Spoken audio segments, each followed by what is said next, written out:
ఉత్తరప్రదేశ్‌లోని గోరఖ్‌పూర్‌లో జరిగినటువంటి ఈ ఘోరం ప్రతి తల్లిదండ్రులు కళ్ళు తెరిపించాలి. కేవలం ఆడపిల్లలు ఉన్నటువంటి తల్లిదండ్రులు జాగ్రత్త పడడం కాదు.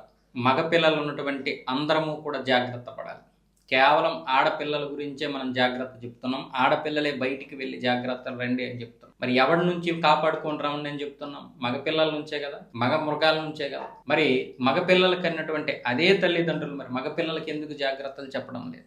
12 సంవత్సరాల బాలుడు ఈరోజు ఫోన్లో పోర్న్ వీడియోలు చూసి మద్యం తాగి అర్ధరాత్రి 12 గంటలు దాటాక ఒక కన్న తల్లి పక్కన పడుకున్నటువంటి 9 నెలల పసికందుని తీసుకొని వెళ్ళిపోయి అఘాయిత్యం చేశాడు. ఆ తల్లి తర్వాత చూస్తే అక్కడ లేకపోయేసరికి ఆ రాత్రి అంతా వెతికితే ఆ ఇంటికి 1 కిలోమీటర్ల దూరంలో ఒక రేకుల షెడ్లో ఆ పసికందు ఒక దీనమైనటువంటి స్థితిలో ఉంటే వెంటనే ఆసుపత్రికి తీసుకెళ్లి వైద్యం అందించారు. ఇక్కడ ఈ పసికందుని కాదు, ఈరోజు ఎంత ఘోరమైనటువంటి పరిస్థితుల్లో మనం ఉన్నామో అర్థం చేసుకోవాలి. యువతల నేరం చేసిన వాడి యొక్క వయసు చూస్తే 12 సంవత్సరాలు. వాడికి పోర్న్ వీడియోలు చూసేటటువంటి పరిస్థితి ఎలా వచ్చింది? విచ్చలవిడిగా ఫోన్ చూడడం వల్ల. ఈరోజు నా పిల్లలు కూడా చూస్తున్నారు ఫోన్లు.